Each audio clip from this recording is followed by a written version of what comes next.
जम्मू कश्मीर प्रदेश Congress committee के सदर हामिद कर्रा साहब,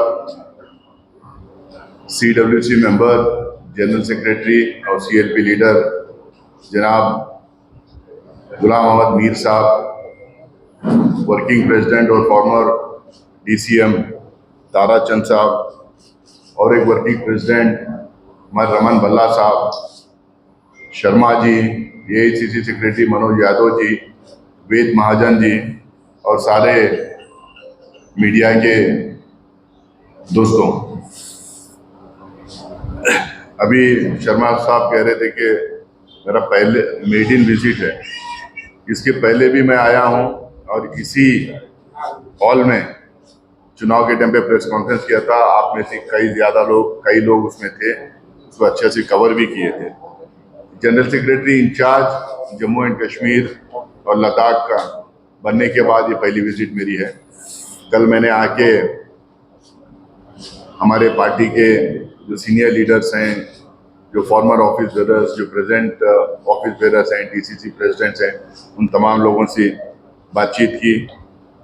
रात में हमारे जो सबसे ज़्यादा सीनियर लीडर हैं, लीडरशिप जो है, उनसे अलग से बैठ के बातचीत की। संगठन का हाल, पार्टी के पोजीशनिंग, ये सारी चीज़ पे बड़ी विस्तार से, बड़ी डिटेल में हम लोगों ने बात की। और आगे जम्मू रीजन के लिए क्या रोड मैप रहेगा, कैसा हम लोग पार्टी को मजबूत करेंगे, कैसा संगठन खड़ा करेंगे, क्या इश्यूज टेकअप करेंगे, क्या खामियां इलेक्शंस में हमारे रहे हैं, तमाम चीज़ों को लेकर हम लोग कल बातचीत की। आज भी पूरे कार्यकर्ता को, पूरे हमारे वर्कर्स जो हैं, पूरे जम्मू रीजन के जितने भी आ रहे हैं, सबसे मैं अलग अलग से मिलने की कोशिश कर रहा हूँ, ताकि उनके ग्रीवेंसेस हैं, उनके सजेशंस हैं, उनका कामकाज रहा है, उनका कंट्रीब्यूशन पार्टी रहा है, उन तमाम चीज़ों को मुझे समझने के लिए थोड़ा आसान हो। लेकिन आज ये प्रेस कॉन्फ्रेंस, हम 3-4 इश्यूज को लेके इस प्रेस कॉन्फ्रेंस में हम लोग शामिल हुए हैं। एक तो मुझे आज यहाँ पे, कल और आज यहाँ पे, क्योंकि बहुत पहले हम लोगों ने डिसाइड कर लिया था कि 2 दिन जम्मू रीजन में टाइम देंगे करके। असल में मुझे दिल्ली में रहना था, मीर साहब को भी दिल्ली में आज रहना था, कल और आज, क्योंकि जिस तरीके का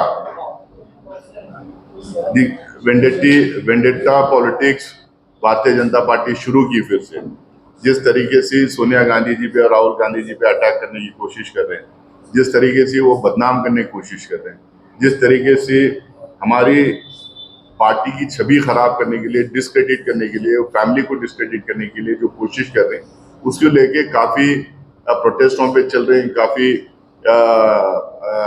पार्टी वर्कर्स लगे हुए हैं, बहुत आक्रोश है, गुस्सा है पार्टी वर्कर्स में। और वो तमाम चीज़ों को ऑर्गेनाइज करने के लिए हम लोग को सीनियर लीडरशिप वहाँ पे रहना चाहिए था। आप तमाम लोगों को पता है ये इशू नया नहीं है, पुराना इशू है। 7-8 साल से इस इशू को लेके वो time to time Satana, harass करना, टॉर्चर करना, ये कोशिश कर रहे हैं। ये एक पहला इशू मुझे लगता है कि 75 साल की हमारी पार्लियामेंट्री डेमोक्रेसी में, करीब 80 साल होने आ रहे हैं, ये पहली बार ऐसा हो रहा है कि एक ऐसा इशू है जिसमें ना तो मनी लॉन्डर्ड हुआ है, ना पैसा किसी को दिया गया है, ना पैसा बैंक से निकाला गया है, ना प्रॉपर्टी किसी को दी गई है, ना प्रॉपर्टी कहीं से ट्रांसफर भी है, ना कोई मनी ट्रेल है। बिना मनी ट्रेल के पहली बार ऐसा है कि आरोप लगाया जा रहा है कि किसी ने पैसे दे दिया। ये नॉन प्रॉफिट ऑर्गेनाइजेशन है, और नॉन प्रॉफिट ऑर्गेनाइजेशन में यहाँ तक के सैलरीज तक ये लोग नहीं ले रहे, सैलरीज नहीं ले रहे। मीटिंग में जो बैठते हैं, सिटिंग फीस होती है, वो सिटिंग फीस नहीं ले रहे।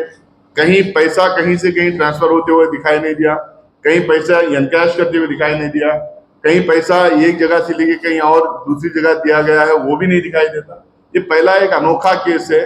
पता नहीं ये कैसा ऐसा केस बन सकता है जिसमें कोई मनी लॉन्डर्ड ही नहीं, उसमें money laundering, internal affairs completely जो मेसअप किए हैं, जो टैरिफ्स लगाए जा रहे हैं, जो लगातार सामान्य पदार्थों के जो प्राइसेस बढ़ते जा रहे हैं, पेट्रोल डीजल दाम के लगातार जो बढ़ते जा रहे हैं, इन तमाम सवालों से, चाइनीज अग्रेशन एक तरफ है, इन तमाम सवालों को लेके, इन तमाम इश्यूज के लेके जो सवाल हम लोग खड़ा कर रहे हैं, उससे अटेंशन डाइवर्ट करने के लिए इन्होंने फिर से वेंडेटा पॉलिटिक्स शुरू की है।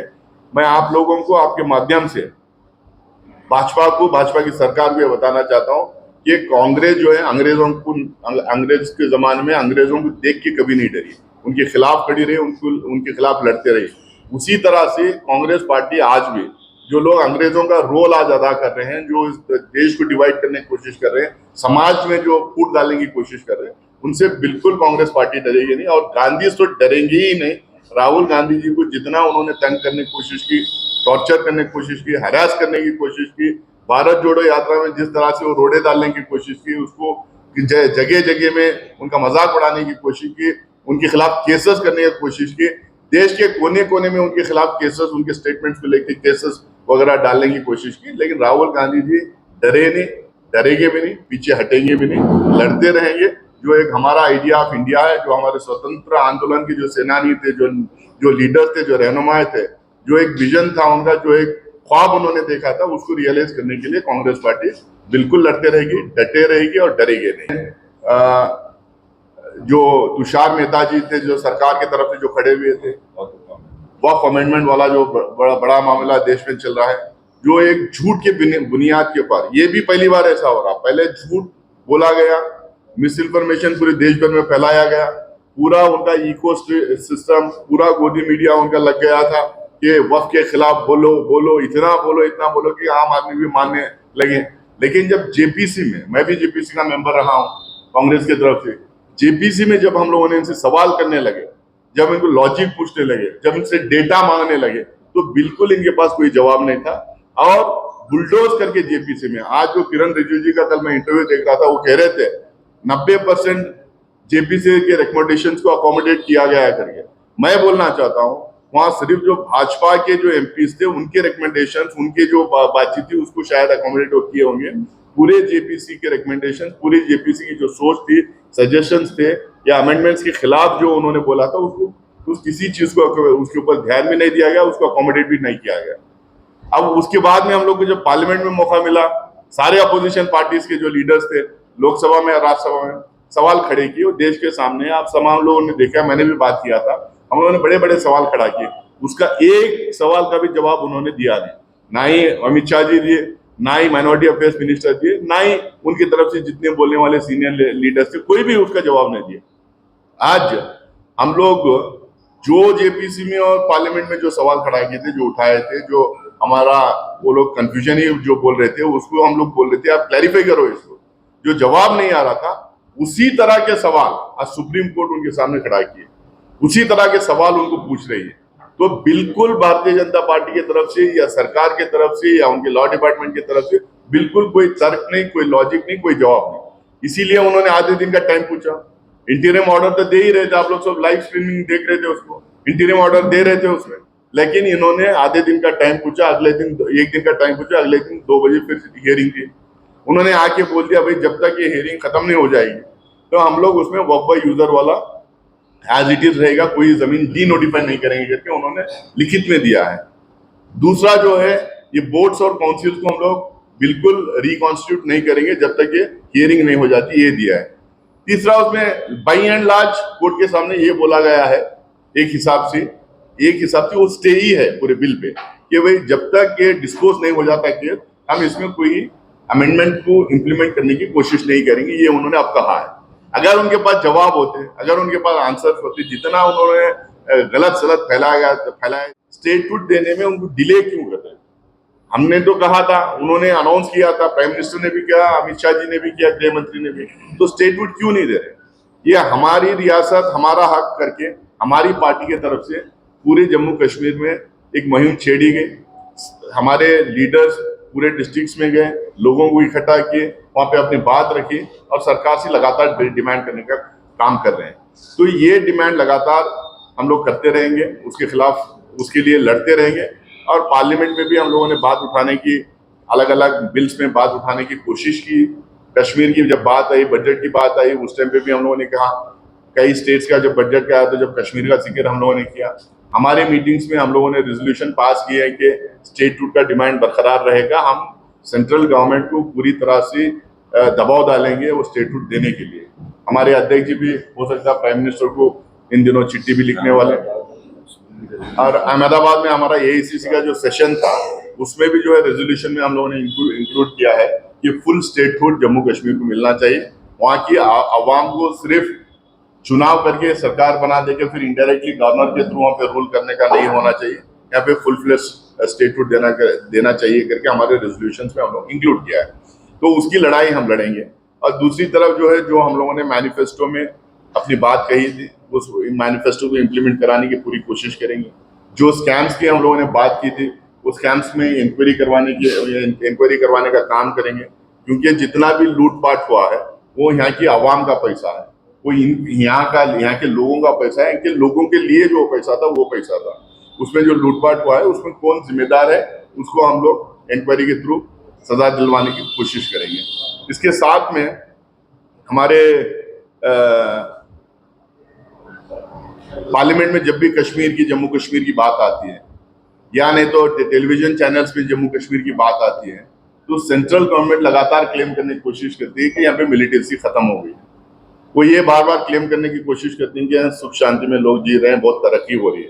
तो हम लोगों को जब आंकड़े उनसे पूछते हैं तो उनके पास आंकड़े नहीं होते, कई बार तो झूठ भी बोल देते हैं। तो इनसे हम लोग पूछना चाह रहे हैं, अगर सब कुछ ठीक है तो 2023 से मिलिटेंसी लगातार कैसा बढ़ते गई है। यहाँ पे